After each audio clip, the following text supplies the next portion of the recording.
Hello, good morning, good afternoon, I guess for many of you. I'm Chelsea Jarvis, and I'm here for the Sacred Dating Masterclass. So I've got some absolute gold for you here today. So I'm really excited to dive in. So as you're hopping on, if you're watching the replay, let me know that you're here. Let me know that you found me. Let me know that you invested this time in yourself to learn about how we can make the dating journey more empowering, how we can navigate it in a way that really serves who we are. Because I think honestly the biggest problem with dating is the fact that for so many of us, we feel like it's something that we have to put up with, that dating is something that it's just like a necessary part of the journey, and like it's a necessary part of finding a partner that you just have to put up with. And I just can't wait for it to be over. I can't wait till I don't have to do this anymore. And that's kind of a gross energy to be going into this with.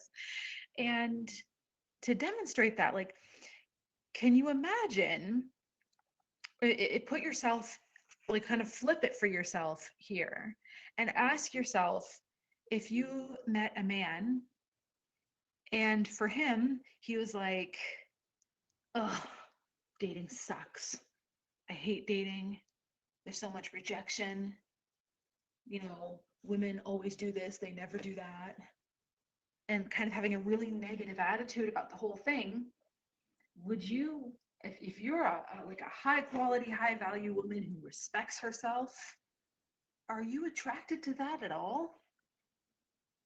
I know I'm not. Like personally, when I see on dating profiles when a man is like, "Hi, Pamela, I'm glad you're here," when a man is, complaining about dating, saying like, "Oh, get me off of this app" or something, I'm like, swipe left, like swipe left so fast.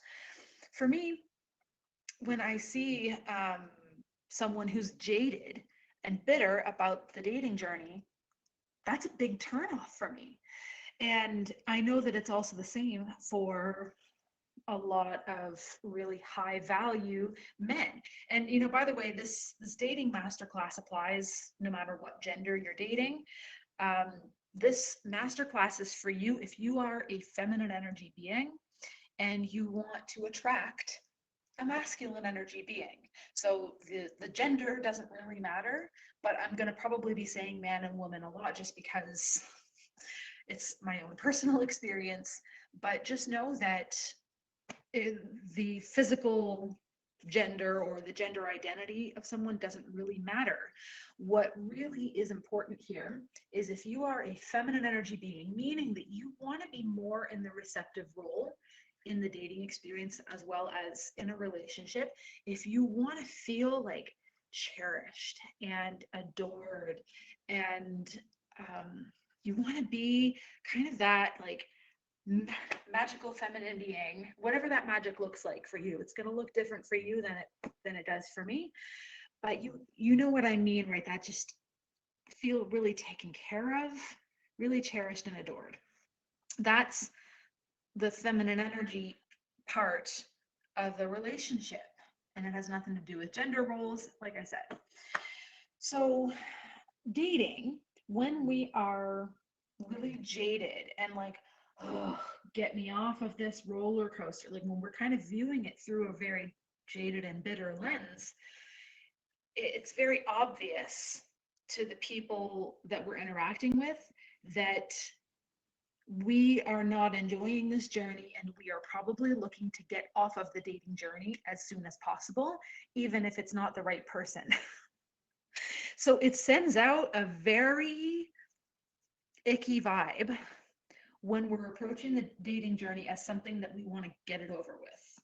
I just want to meet my person already. I don't want to date anymore. I don't want to experience this anymore. It sucks. There's so much rejection, blah, blah, blah. And when we're approaching it from that place, it sends out a signal like, I just want to be chosen by anybody. Maybe not anybody, but like often when we're in that state, the problem is that it lowers our standards because we're just like, oh, get me out of here, right? Just somebody, anybody, if you're good enough, you're good enough. Okay, let's do this. Let's be exclusive. Get me out of this dating scenario. So what if instead, what if from this point on, we could start approaching dating through a completely different lens? For me, the way that I view dating, I view it as a rite of passage. I desire a sacred partnership so much. This is something that my heart desires very deeply. And the dating journey for me is a sacred rite of passage on the way to claiming that desire that I have for that soul partnership. I take it that seriously. Now, when I say that I take it that seriously, this doesn't mean that I am serious when I'm dating. I'm still like my playful, jokey, relaxed self, but dating, I see it as a sacred journey, not only to find my person, but to find myself first, and then to find someone who matches with that. And this doesn't mean that I need to have attained a certain level of enlightenment before I'm allowed to have my partner. It's not that. I mentioned in one of the videos that I did this week, I think it might have been the one I did yesterday in the Magnetic Femininity Facebook group, where some people, the bulk of their growth journey is going to occur within the context of a relationship. And for some people, the bulk of their growth is probably going to be outside a relationship, so that when they get to the relationship, a lot of the healing work is done and there might be some things to iron out, but in general, you have two healed beings come together. And there's no right or wrong way.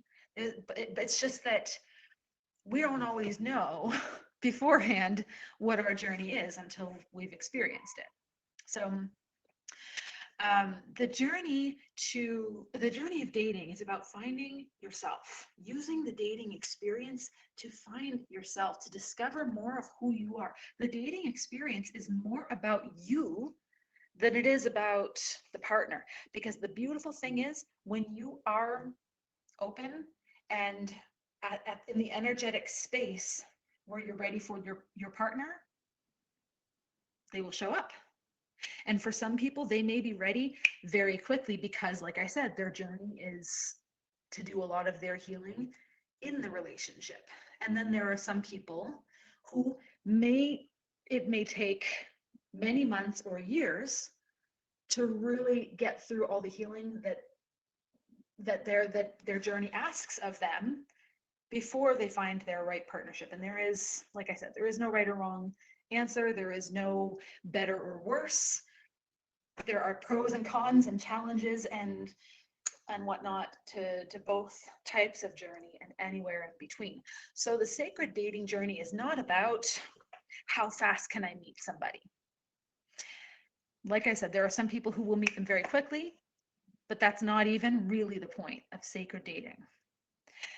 Sacred dating is the journey of remembering who you are, of this sacred remembering. And it's the rite of passage of becoming the woman who can hold the relationship you really desire.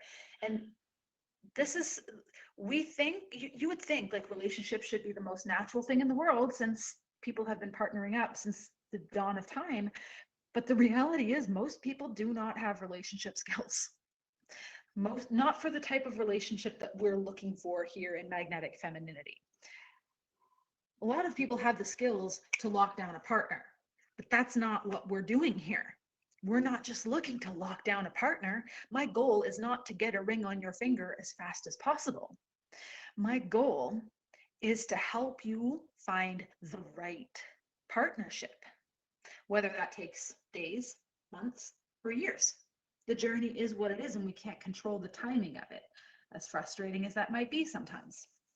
So one of the core principles of magnetic femininity as a whole is that the path to your soulmate is through your soul. And that might sound kind of obvious. It's a soul mate, after all. But really, how many of us are actually looking in there to find the partner that we're looking for? Now, some of you may have noticed, if you look at the branding for the Sacred Dating Masterclass, and I should have printed out a copy before I started this, but what I will do is I'm just going to draw something real quick. I'm unprepared here. I don't have, okay, I've got a Sharpie here. That'll work. That'll work. So I'm going to draw something on this piece of paper. You might have noticed in the branding of the Sacred Dating Masterclass, there was an A, and there was some arrows pointing up on the A. That was not just a cute little branding thing. This is the whole principle of what I'm going to be teaching you today. So the way that we tend to do it, let's draw a little woman over here, and we've got a man over here. You know what? Let's do let's do Venus here, feminine energy, and then we've got Mars over here. So the way that most people tend to approach dating is, you know, you're here, you're the Venus energy, the feminine energy, and then you're looking for, oops, let me just turn off my notifications. I always forget to do that. There we go. That way I won't have people texting me.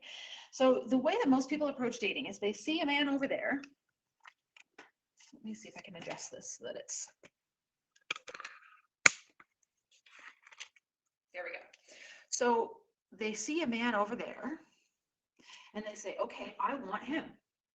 So in order to get him, I have to meet him where he is on this human level, where he is. So I have to be what I think he wants me to be in order to get that male specimen, that masculine energy specimen.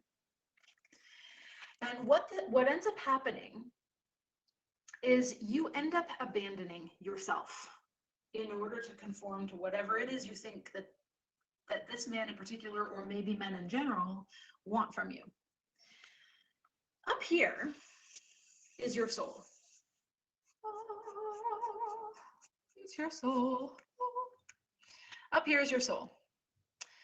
So the way that I'm going to be showing you how to date, the principle of this is that you are focused on coming closer and closer and closer to your soul, to your heart, which is where your soul enters your body, to get to know who you are, where your boundaries are, what you desire, what you don't desire, but to always be coming closer and closer and closer to you. Now, this is scary, of course, because we're like, oh, but I need that. But if I'm going up here, then I'm not going towards him, and like, what's going to happen? I never, like, what if he doesn't meet me up there? What if he doesn't, you know, come towards himself and meet me up in the middle? Because, like I said, the path to your soulmate is through your soul. So if you are approaching your soul, getting closer to it, and like bringing your soul into the equation more and more and more and more every day, using the dating journey to bring yourself closer to yourself, what ends up happening is your actual ideal partner, the one who's like really meant for you on a soul level, not just on a human ego level, like, oh, this man would be really good for my ego because he's really sexy, he's got a six-pack, he's got money, maybe he's the first man who's treated me nicely in my entire life, you know. So the man or the partner who's really meant for you is found up here, not down here. And another thing that I want you to notice, if this is your ideal partner over here, whether you have met this person or not in your life, you will notice that the more you get closer to your soul, the less distance there is between you and your ideal partner. Like there's a lot of distance down here, all the way over here. But once you get up here, now all of a sudden, the distance is very short. And I don't just mean physical distance, I mean emotional distance. The closer you come to your soul, the more intimacy that you can experience with a partner. You cannot experience intimacy, not real, true, open intimacy, when you're down here, this far away from your soul. In order to experience intimacy with somebody, you need to be intimate with yourself, with your soul, with your heart, with all of the different parts of you that need your love and attention and validation. You need to be moving up here in this direction, always choosing yourself, always choosing your heart, always choosing your soul.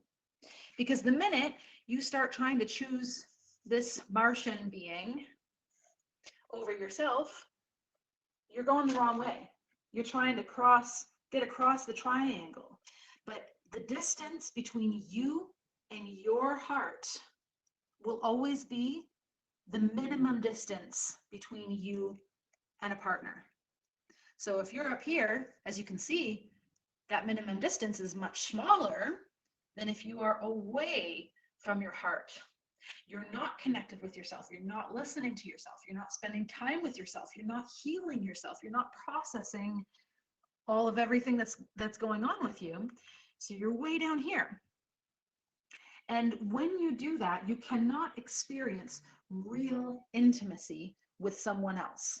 What you may believe is intimacy with someone else down here on this level is actually codependency. So when when we talked about unavailable men in yesterday's class, this is where, if you are a woman with an anxious attachment style, for example, or like that's the tendency at least, instead of choosing yourself and moving towards yourself and being with your own feelings and all of that, you're going to instead run from yourself and run toward another person, which is often a romantic partner or one that we want to be a romantic partner. Let me know in the comments if you're following this diagram so far, if you get what I'm saying here.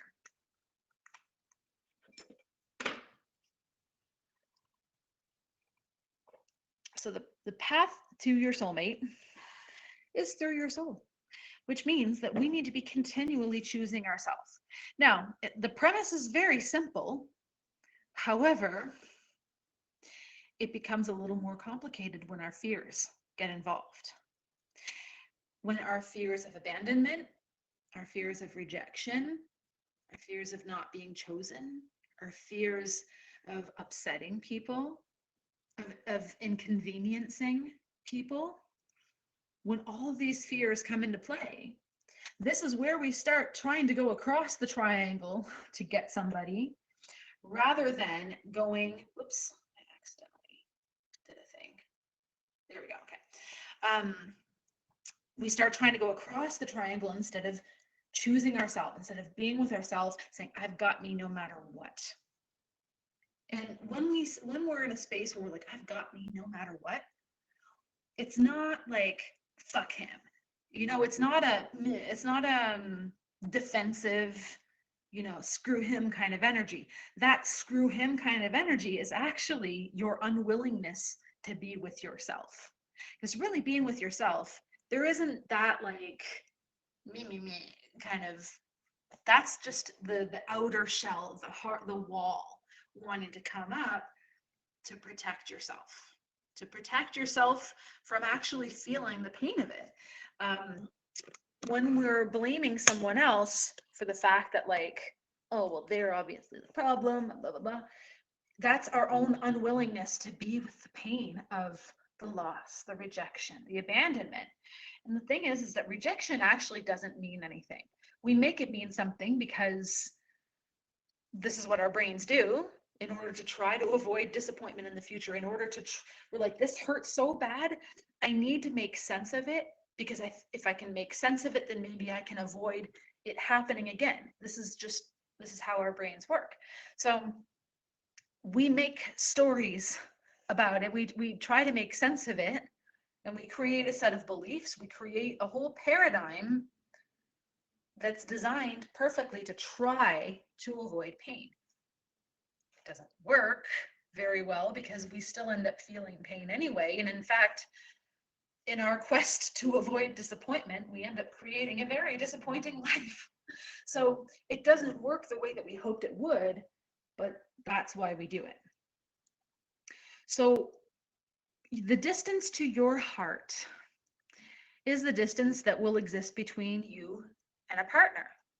It's the same. So the closer you are to your heart, the more available you are for a partner to really be let in and to understand you, that you can never really feel loved and accepted and understood down here. You can't feel loved, accepted, and understood down here because you are not loving, accepting, and understanding yourself down here.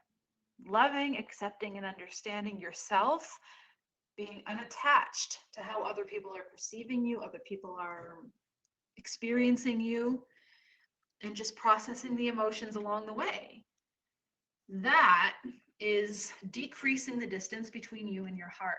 And therefore, it brings you closer to the connection that is available for you. In order to connect with your soulmate, you need to connect with your soul, right? If you are holding yourself at arm's length, you are going to be holding other people at arm's length. They can only get as close to you as you will get to you.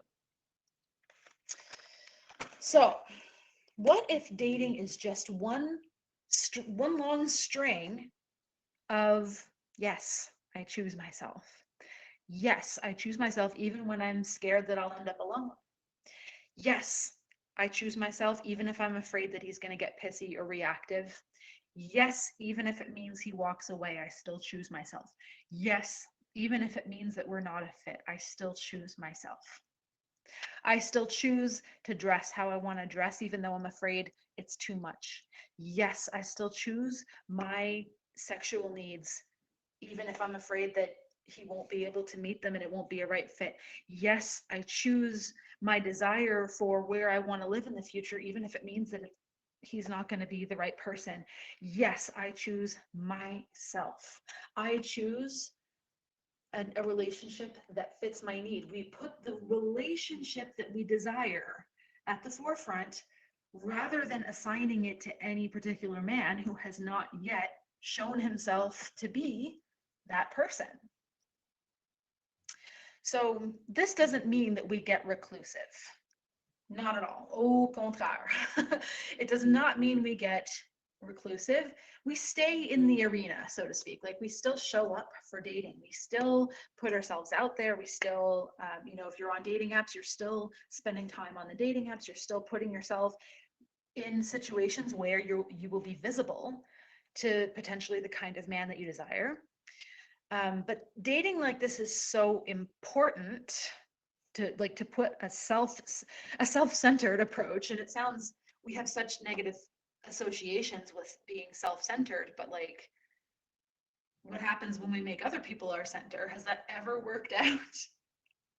We have to put ourselves at the center. We have to. Otherwise, how are we going to be loved for who we are if we're not being who we are? If we're not being honest about who we are? How could we ever have any hope of being really loved for who we are if we're not being honest about who we are? We have to be honest with ourselves first. So dating like this is so important because it inherently creates and strengthens the skills that you need in order to create a long-lasting, passionate, intimate, connected relationship. The way that I teach dating is not just, like I said, it's not just to hook a man. It creates the foundation for the skills that you need in order to create an ongoing partnership that lasts. Now, for those of you who are new to my world, my mom and my stepdad, like my parents divorced when I was 4 or 5. And when I was 6, my mom met my stepdad. And they moved in together within 2 weeks. Like our families were merged within 2 weeks. And even they would tell you that that was crazy. They would even tell you, they would be the first people to tell you that was insane. But luckily for them, they were able to navigate the like crazy roller coaster that created. And it did for them. Like us kids, we didn't really see much of that, but for them, they would be the first to tell you. And I did an interview in my magnetic femininity group with them in 2019. They would be the first to tell you, like, that did create a roller coaster. Like they did not take their time to get to know each other. They didn't date in the way that would have made that transition a lot easier. However, that was their journey. Their journey was to heal together. Their journey was to just put everything on your plate and then sort it out. That was their journey. I don't really want that kind of journey for myself, personally. So I would much prefer to just take my time getting to know people. But the point that I'm making here is that they had to develop those skills in the field, so to speak. They had to develop the communication skills, the like setting boundaries, like keeping the passion alive, like all of these things. They learned it in the relationship, which is fine. Like I said, that's some people's journey, and that's perfect. They had therapy, they went to counseling and all of this stuff to navigate the really, really tough parts that they didn't have the emotional intelligence at that time to navigate. So they met in the early 90s, and emotional intelligence resources simply were not available to the extent that they are today. So they learned while they were in the thick of it. And I'm so grateful that I got to witness, and they speak openly about all of those struggles with me now, especially considering what I do. They love being honest about the way that they experienced those challenges. But when you date in this way where you're focused on what you need, what you desire, the boundaries that feel right to you, how to verbalize those boundaries, how to ask for what you want, how to lean back and be okay with like not stress out and make it mean something bad about yourself if he doesn't text back fast enough, if he leaves you on red. All of these things, we get to use the dating process to learn those skills so that by the time you get in a relationship, it's going to be mostly smooth sailing. Like there's probably going to be some triggers, but it's not going to be like walking through a minefield like it would have been for my parents when they met over 30 years ago, trying to navigate every little thing, triggering the crap out of each other, not having the emotional intelligence to know how to deal with it, and nearly divorcing at one point. Like, it doesn't have to be like that. It doesn't have to be that hard. We have the ability now to choose that we're going to make the relationship of our dreams as easy as possible by learning as many of those skills as we can now. But a lot of the time in dating, we're not really ourselves. And I have heard this from so many men. So many men. She tricked me, and or not she tricked me, but like I married her and then she totally changed. I married her and then it's like she was a different person, or like once we moved in together, she was a completely different person, or whatever. There was like a point of commitment where she was like, oh, okay, and stopped the performance and stopped trying to be the ideal partner, and then all of a sudden he doesn't even recognize her. This is like such a common challenge that men experience is like, she changed so much. And a lot of women experience men like, oh, like he changed, like he stopped doing all the things that he used to do. And when we get really honest with ourselves, a lot of us can own that we are not the same person that we were in the dating process. That in the dating process, we perhaps played up certain parts of ourselves. We pretended to like things we don't really care about. We, maybe concealed parts of us that we didn't really like. Like for me, I used to have trouble owning the fact that like I like tarot cards. I have like 30 tarot card decks here. And I used to feel like really self-conscious when a man would notice that, either in a picture or like if he came over or something. I would feel like, oh my gosh, like, is he going to think I'm weird? But now I'm like, yeah, it's tarot cards. Or he's like, what are those? Tarot cards. I love tarot. And I don't make it a thing anymore. But a lot of the time, there are parts of ourselves that we hide, that we think are not acceptable. Oh, if I tell him that, he's going to think I'm weird. Even things like our desires. Like for me, I desire eventually to get married. I don't want more kids, but and like I don't even think that I want any more kids, period. Like not even just birthing kids. I just don't, I love my 2 kids and I want to just keep it that way. So for me, I do want to get married again someday. But a lot of us, we are so afraid of owning that desire because we're afraid we'll scare him off. We're so afraid that if we, oh my God, if I say that I want to get married, he's going to think that like I want to marry him and he's going to be scared off. But the thing is a man who also is open to getting married someday, like obviously you want to phrase it in a way that makes it clear that you're not like trying to have his babies after the first date. But when we can just own our desires and saying, when he says like, what are you looking for? Well, I'm really enjoying getting to know people and I'd love to eventually find the person that I want to marry. When we can just own that, there's nothing. And if just saying it like that is enough to scare somebody, then they're not the right person. And we're so afraid of that moment of feeling rejected, feeling like we did something wrong, like we said something wrong, that we don't really own who we are and what we want. And so this is what leaves men feeling like women bait and switch them. Because if we're being honest, a lot of the time, it does happen. It does happen a lot. It happens a lot. And, a lot of the time, we women, we will say yes to a commitment with a man, thinking, even though he's not really who we want to be with, or like there are things that really bother us about him or that we're uncertain about. We're not really sure he's the right one, but he's offering commitment, so I'll say yes. And when we say yes to a commitment that doesn't actually work for us, he's thinking, great, she said yes. She said yes to what I'm already offering, therefore she's not going to expect me to change.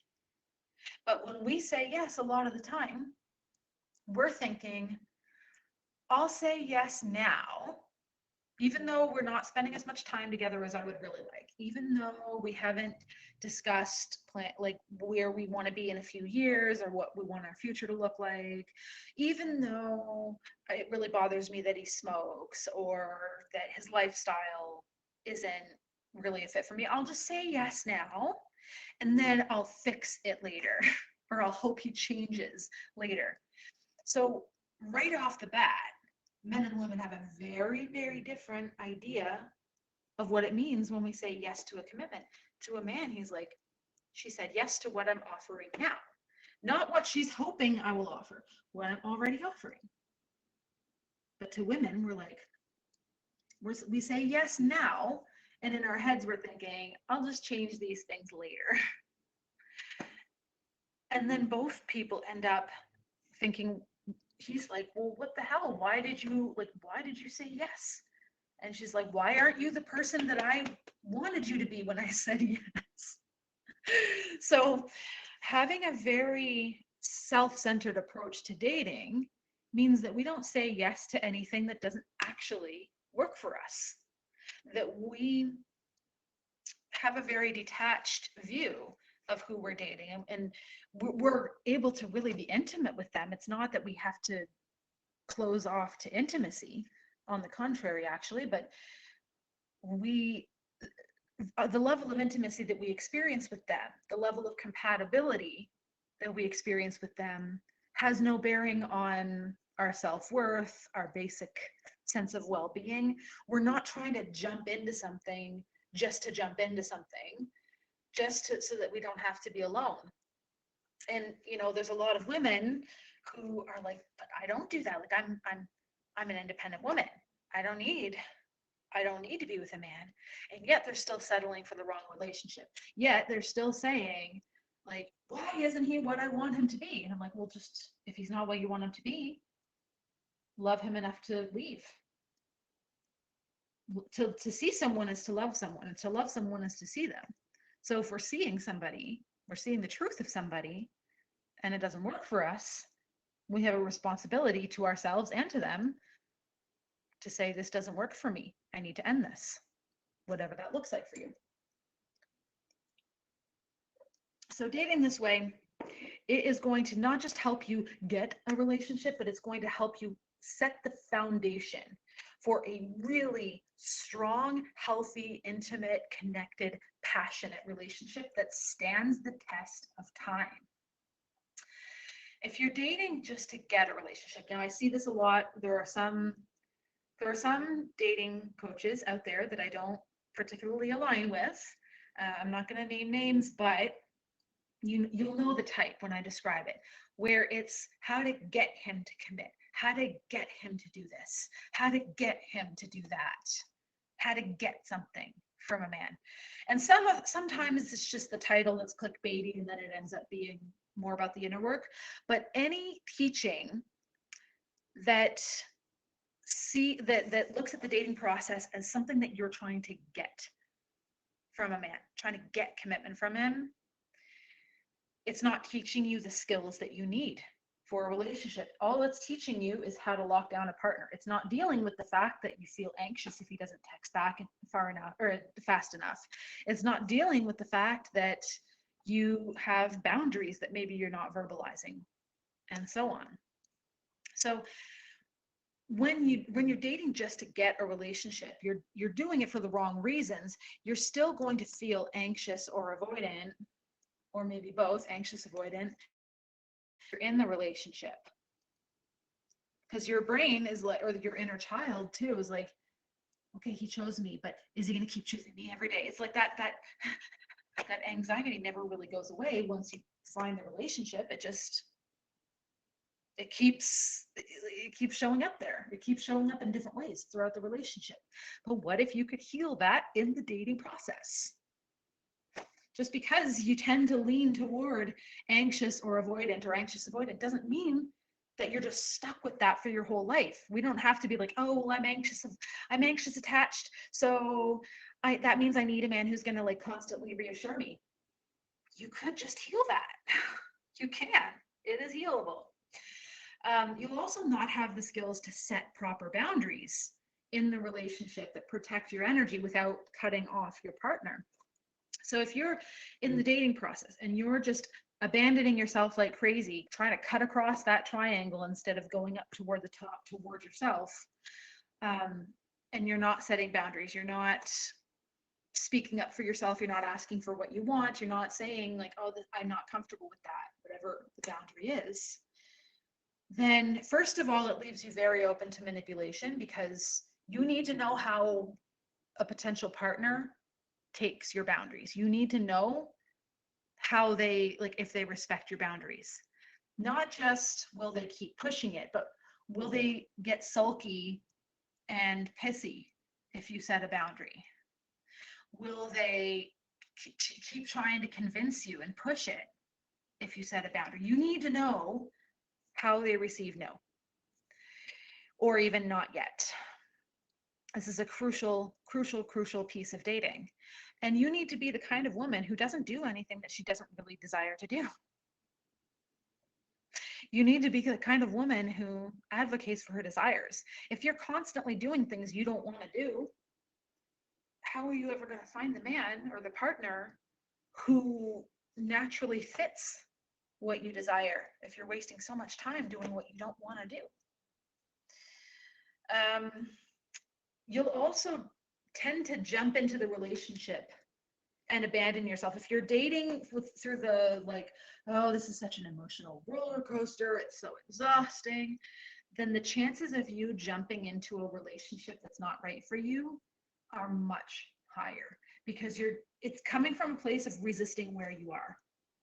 If you're in my world because you're like, I need to know how to meet a man fast, then it's probably because you are not at peace with where you are. And dating is such a fabulous opportunity to fall in love with where you are, not get attached to where you are, but to enjoy it. Like when I spend a Friday night at home and I've got candles burning, I'm sipping tea, I'm journaling, I'm listening to some music, I think to myself, like, one day I'm going to be in a partnership and I'll still have nights like that, but it'll be different. I'm not going to be single forever. This time as a single woman, I want to look back on it and think, wow, I really am, I love how I navigated being single. I love that I enjoyed it. I love that I reveled in being a single woman on my way to meeting the right person.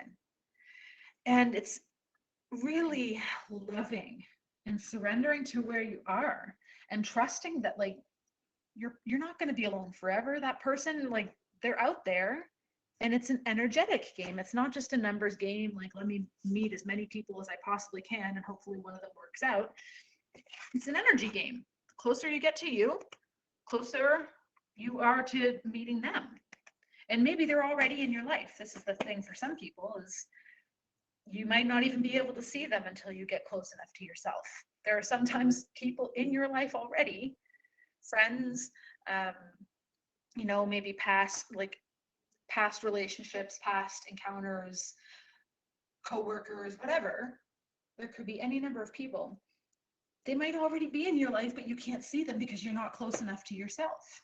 So for some of you, that may be the case. For others, it will not be the case.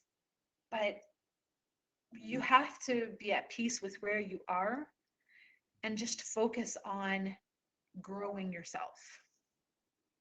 And that might be really frustrating to hear, honestly. If you've been growing yourself for a while, you're like, oh, enough already. I'm tired of growing myself. I don't want to grow myself anymore. I just want my partner. I get that. But then we're in resistance to where we are, and we can't get anywhere when we're in resistance to where we are. It's like we are in a slingshot. It's almost like, where we've got an elastic band around our waist and we're trying to run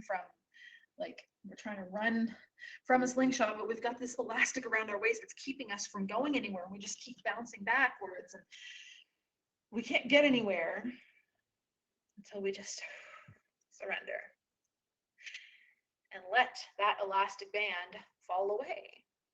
And then we can welcome in a new reality. The other thing, if you're just trying to get a relationship, you're not going to have established really strong polarity. And by polarity, I don't mean the like, oh, we fight like cats and dogs, like it's polarized. I'm not in that sense. I don't recommend a relationship where you're fighting all the time, by the way.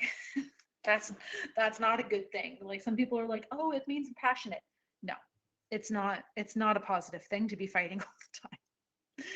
So polarity in the sense that you have the feminine energy and the masculine energy, the yin and the yang, that are magnetically drawn to each other.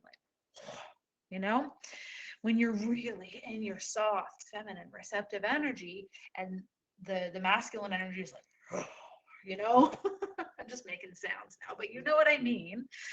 But when you are dating to try to get an outcome, trying to get a partner, what's happening is you're actually in your masculine energy because there's an outcome, there's a goal. And everything that you do, like even the performance of feminine energy. Oh, I lean back. I don't text him first. I let him make the plans for the dates. But if your energy's not leaned back, then you're leaned forward. And everything is calculated and with the goal of trying to get the relationship. So it is a masculine energy, very much a masculine energy, which means that you're going to kill the polarity over time. It's not going to last. You have to be authentically in your feminine energy, otherwise it doesn't work. So what is required to date like this? First of all, the willingness to treat every single experience, no matter how seemingly minuscule, no matter how douchey, every single experience, you reflect, you take the lessons, and you move forward. Every single one. I have had life-changing experiences with men that I never even got to meet in person. Life-changing, because I learned the lesson. Because I said, you know, I truly believe from the depths of my soul that every single encounter I have on my dating journey is leading me closer to the right person. And even if we chat for 5 minutes, like if it triggered something in me, even if it triggered like, oh, they're such an asshole, like even if it triggered that, no matter how right I am about the fact that they're an asshole, I still look at it and say, okay, what is there for me here? Every single one. Like I said, I have had life-altering experiences with men that I talked to for a week and never even got the chance to meet in person. But there's one in particular that comes to mind. He changed the course of my life. He would have no idea, because it was what he triggered in me that I sat with. I did the work, I did the journaling, I had the self-reflection. But my experience with him, it served such a divine purpose. He has no idea. He would have no idea how much he changed my life. And he did. He probably wouldn't even remember me if you asked him. I don't know, maybe you would, but he ended up getting exclusive with somebody before we had a chance to meet. And yet my life was changed by him. There are conversations that happened that they triggered something in me. They triggered my fear of, oh my gosh, am I being too uptight? Am I being too this? Am I not enough that? Like every single thing. I cannot stress that enough. There is nothing that I experience dating where I'm like, oh, that's not worth looking into. It's all worth looking into. Every single thing. So I look at every single thing, no matter how big the guy, no matter how big of a jerk the guy is, no matter how poorly he turned out to be.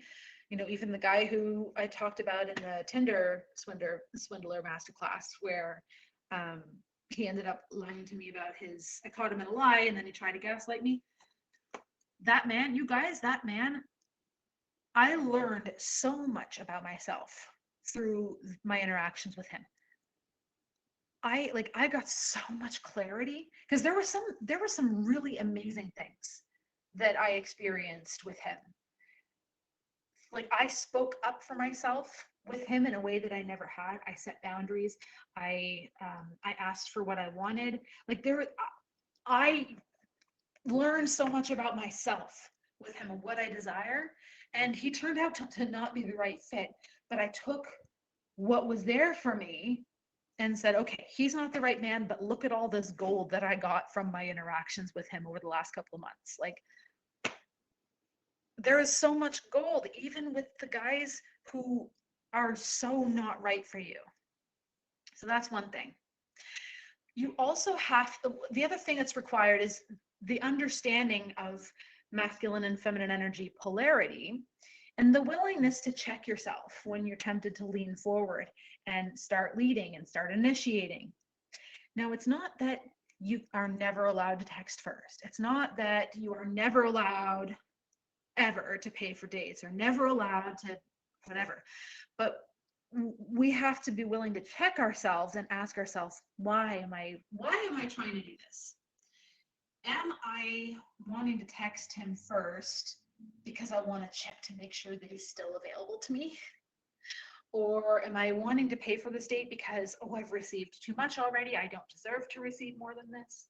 Am I tempted to lead and plan the next date because I'm afraid that if I don't, then he will just disappear and I'll never see him again?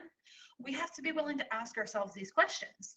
Sometimes it'll feel aligned to text first. Like if I'm celebrating something and there's a man that I've been seeing or that I've been talking to a lot, and I want to share the fact that I'm celebrating this with him, I might snap a selfie and be like, oh, I'm cheersing to this milestone or this accomplishment or this happening in my life right now, and I just wanted to share it with you. Yay, that's great. But I'm not doing that from a place of needing to be like, I need anything from him. I need a certain type of response. If he didn't respond to me, I would notice that, but I wouldn't take it personally. Obviously, I want someone in my life who's going to celebrate things with me. So if if he wasn't that type of person, if he didn't care to celebrate things with me, that probably wouldn't be a fit. But this is the thing. We're allowed to be ourselves, and sometimes there will be times when you lead or initiate or whatever, but we have to be willing to check our motivations behind it. We have to be willing also to put the effort forth to make ourselves happy first and to not put our happiness in the hands of anybody else. We want to feel magnetic. We need to be taking care of ourselves. We need to, now, one note about that is when I say take care of yourself in the way that you plan to maintain through an entire relationship. For example, if you are the kind of person that really doesn't like to shave your legs and you can't wait to lock down a relationship so that you can stop shaving your legs, don't shave your legs when you're dating either. Like, just be who you are. I shave my legs because personally I love the feeling of like that dolphin smooth legs, especially on clean sheets. Like, oh, that was one of my favorite feelings in the world. So taking care of yourself, do the self-care things that you plan to maintain for you. Don't do it for a date. Don't do it for him. Don't do it for anybody other than yourself. Do what you want to do for yourself, and that's it. Because the minute you start trying to like, oh, I'll get lash extensions every month as long as I'm dating, but then, once I'm married, it doesn't matter. It's not to say that like whatever self-care practices you do now, you have to continue them until the end of time, but it's about, who am I doing this for? Am I doing this for me because it genuinely makes me happy? Or am I doing it because I think that I have to in order to get a man? We don't ever want to be doing anything because we want to get a man. Do what makes you genuinely happy. Do what makes you feel good. Do what makes you feel magnetic. Not just self-care practices with your body, but for me, like especially in the summer, I love going camping. Camping, kayaking, paddleboarding, swimming, all of those things, like in the summer, my energy is just like, my energy is just on fire when the weather gets nicer, because winter, like I'm more in my cocoon bubble. I get out sometimes, but it's not, it's not really my favorite time of year, but like, oh, once summer hits, I'm outside. The sun makes my skin look all beautiful and glowy, and I'm outside. I'm sunbathing topless. I am on my paddleboard. I'm meditating on the lake, like doing things that make me feel so good that I plan to continue when I'm already in a relationship anyway. I can't wait to have someone to go camping with. I'm going to keep doing it by myself from time to time, even when I'm in a relationship, because I love solo camping. I love it. It was like my favorite thing. But in the winter, do things like taking getaways to like hotel getaways. For my birthday in a few weeks, I'm doing a spa getaway for myself. So excited for this. So doing things for yourself that make you feel like your energy is just feminine, goddessy, whatever, like where you feel your best, where you feel like I could just strip my stuff. I feel people looking at me and I'm like, when you feel your best. And the other thing that you need to be willing to do is actually kind of related to the first thing that I said you need to be willing to do. Looking at the world and your dating experience as a mirror. So when you experience dating as men don't choose me, for example, being willing to look at that and say, I'm not choosing me. I'm upset because I'm not choosing me. Or men reject me. I reject me. So we have to be willing to use it as a mirror and do the inner work in order to change our experience. Everything that you are receiving in dating is meant to show you where you're still not in your heart, where you're still not close to yourself at the top of that triangle. It's meant to it's showing you the path. That's it. But a lot of the time we look at the path and we're like, I don't like this path. This path sucks. I don't want it. And we don't end up actually using the path. So the universe is like, my freaking God, I'm trying to show you the way and you're not listening. So this is sacred dating. This is where we use the dating process to come back to ourselves, to discover our desires, to discover more of who we are, to prepare ourselves for the divine partnership that we desire, and to develop the skills that we need in order to sustain a divine partnership. Because that's the standard, divine partnership. We're not just like, I just want to get married. I want the relationship of like for the ages. I want a love, and this doesn't mean it's going to be smooth sailing 100% of the time and there will never be any challenges, but I want the kind of love where we both feel like we won the lottery. That's the standard.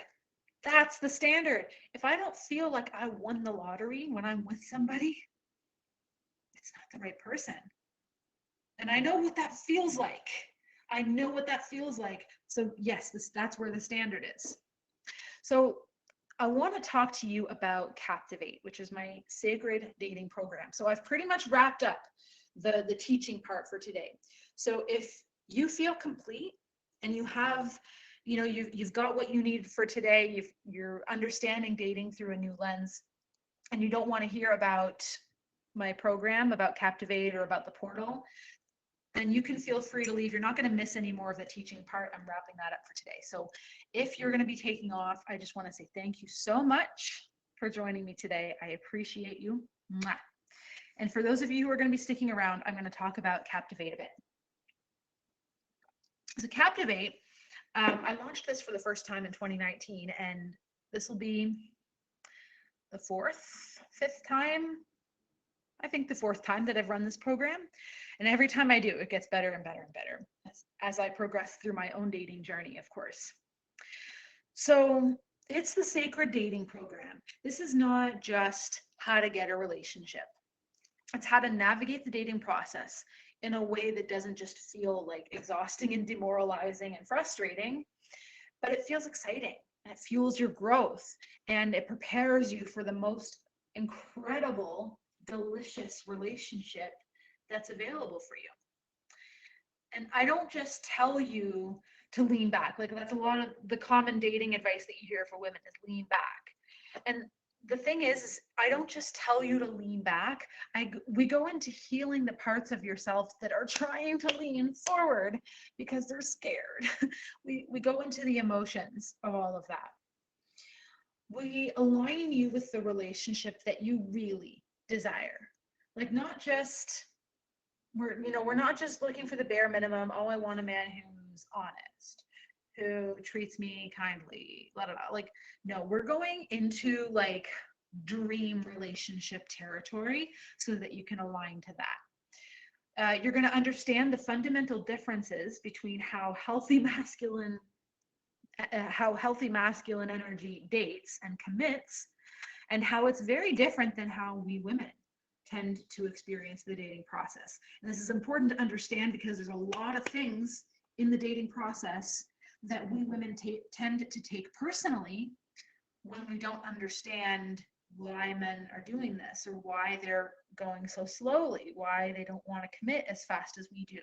Like, there's a lot of pieces of it that we tend to misinterpret, and therefore, we're making decisions and reacting from a place of not actually understanding what's happening. So we're going to talk a lot about how masculine energy dates and commits differently than we do, and why that's a good thing. It's a very good thing.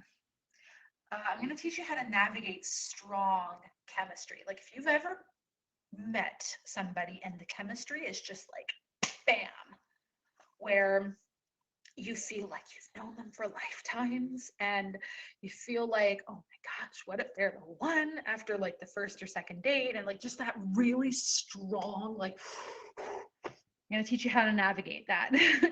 Instead of just getting swept away in the feelings, like, I'm going to teach you how to navigate all of that so that you can see clearly and make the most aligned decisions for you, despite all of that chemistry. I'm going to show you communication and boundaries. We're going to talk about like how to ask for what you want, how to set a boundary, and what to look for in his response to, and how to interpret that. I'm going to teach you how to use the dating process instead of just reacting to it. Reacting to the dating process gets you nowhere. So the dating process is telling you everything you need to know. Everything you need to know about why you don't have what you want yet. But you need to understand the language that the universe is speaking if you're going to get anywhere. And of course, we're going to talk about how to choose the right partner, how to know if it's the right partner for you. We're going to go into all of that. So we begin on February 14th because, of course, I have to start my dating program on Valentine's Day. It's going to be inside a group here on Mighty Networks. So the good news is you're already on this platform. It's just a group on this platform that's private for the people who are doing Captivate. Excuse me. And the program investment is $888, and it's a 60-day access. So you'll have 60 days to watch, rewatch, and take notes, implement all the things. And right now, until tomorrow, you can get in for $777 Canadian dollars, by the way. It's Canadian dollars. Now, if you love the way that I teach and you feel really activated by it, and you can feel like things shifting just from listening to me speak, then the portal could be a really, really amazing option for you. So the portal is a year of my group programs. So this month, the group program is Captivate. Next month, it's the Muse, which is about long-term relationships. And then we have Fucking Easy, which is about manifestation, feminine attraction. Then I've also got communication program, money program, masculine and feminine energetics program, leadership program, running magnetic, my self-love program, magnetic feminine mother, and I Love This Life, which is about creating the life of your dreams. Like, a year with me, you will walk out after 1 year, like you come into the portal one person and you leave after a year a completely new human. And I believe that from the bottom of my heart, there's absolutely no way that you could come into a year with me, actually show up to the programs, do the work, and not be a completely different human on the other side. So if that's something that really interests you, it's $5,555 for the entire year, which is almost $11,500 worth of programs. And there's also a 12-month payment plan. So if you want to take the payment plan, it's $462.13, I believe, per month. And that's Canadian dollars. So if you're in the US, for example, it's actually going to be even less than that. So it's a pretty sweet deal for American friends, but I love charging in Canadian dollars so that my Canadian friends, my Canadian sisters, don't have to deal with all of the exchange rate and all of that. So, did I say everything that I wanted to say? I believe so. Oh, and with the portal, when you join through the portal, you get access to the programs for your entire year in the portal instead of just the 60 days. And that kind of makes it a no-brainer if you really like how I teach and you want to learn a lot more from me. The portal is the place to be. It's a lower investment per month, and you get to keep the programs for the whole year while you're in there. And the programs that occur at the end of your year, you will get 60 days to process all of the programs.